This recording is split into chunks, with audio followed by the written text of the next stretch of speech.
feature, whatever. It's just a knockout, and it needs to be seen. Even though Netflix produced it, and many people will see it online and on TV, it needs to be seen with great sound and great imagery. You'll see why. The director, Evgeny Afimyevsky, I'm going to call him up in a second to introduce him. I just want to say that he and I came from, I worked on 5 films with Menachem Golan for Zoetrope that I produced, and he was a producer in Israel with Menachem Golan, so he feels like a brother to me. We both went through a tough school of filmmaking training. Would you welcome Evgeny Afimyevsky?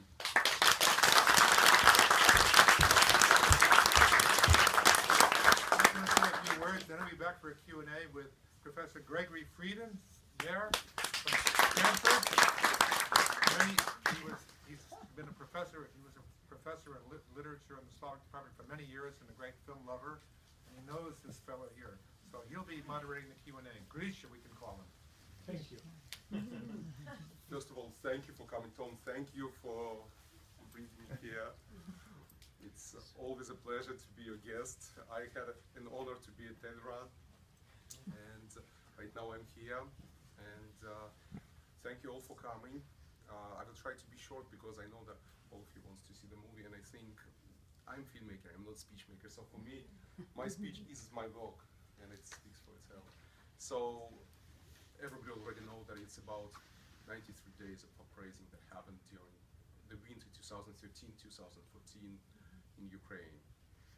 And it was something unique and something extraordinary that kept me there. I went for 2 weeks and it ended over 6 months because the events unfolded so spontaneous and things happened. Like in the middle of night, some kids got beaten and the event unfolded and unfolded and unfolded. So for me, it was amazing and extraordinary and unique experience as a filmmaker to be able to document the history. And you are here to judge what I've been able to do. So enjoy the movie, and after that, Grisha and I will be here and I will answer all the questions about my journey, how I created this movie, and what messages I'm trying to bring to the entire world. Thank you. Very powerful film. Congratulations. Under this pressure. Louder, much louder. I still feel Are there mics? the visual and the auditory pressure from the film. I was, I wasn't at the Maidan, but I was in August '91. I was in Moscow at the White House during the 3 days during which the putsch failed.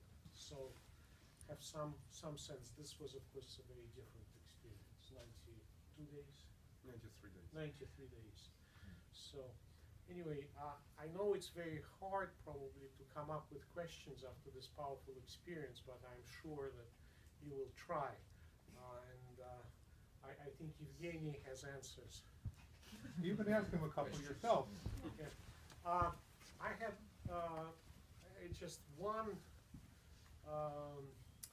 question.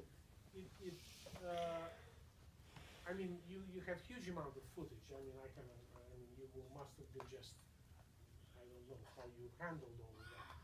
But, all social movements, especially like this one, and we know also facts and so on, have tensions. Well, I'm just, anyway, it doesn't work. All social movements have tensions. And I did not, there's always a choice in you're directing it, you package this material in a certain way, tell a certain story. And you told this wonderful story, and you told it wonderfully, about that spirit that moved people and it kind of created an incredible community that had the staying power and evolved. But in all social movements of this sort, there are real tensions. And did you have material about those tensions? You know what threw me? It's working now, so you don't have to. Actually, I have stronger voice. So, so at the end of the day, when I arrived to Maidan at the beginning, and I arrived actually after the call, Dima called me, Dan Tolmor, who is my business partner, who worked with me in the previous movie, he called me and he said, "Come, something happening here, the history is happening." And this was literally different compared to the movement that happened in 2004 that was called Orange Revolution. And 2004 Orange Revolution was a politically created, basically, strike, movement, and it was a political event. Here, kids, youth organized on themselves. And this was amazing to see them, how they even not allowed the political movement to join them on the square at the beginning. So this was literally interesting. Now, I came for 2 weeks. It's ended like 6 months. It was a long journey. So things started to unfold, and people started to join. More people came to the square. Like at the peak of the situation, over 1 million people were there. You saw it. So I can't say that it was inside tensions, because the unity, this was something that basically blew my mind. The unity of all nationalities, all faces, all ages, all social classes.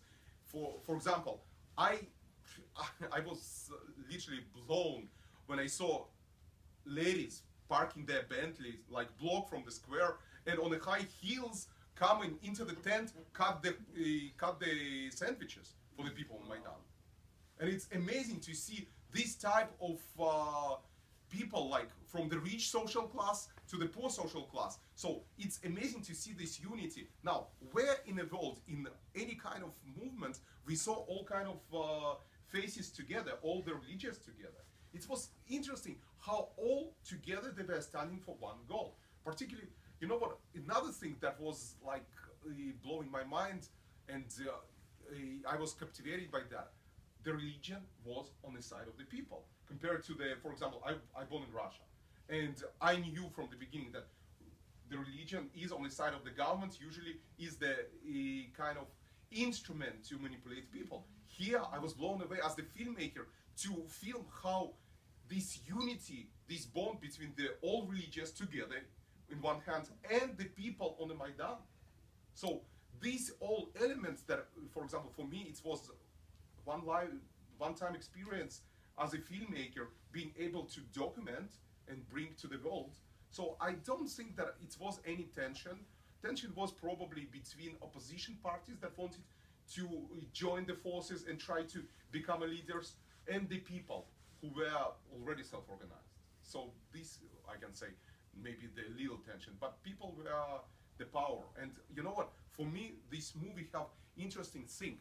People are the real power. This is what I saw.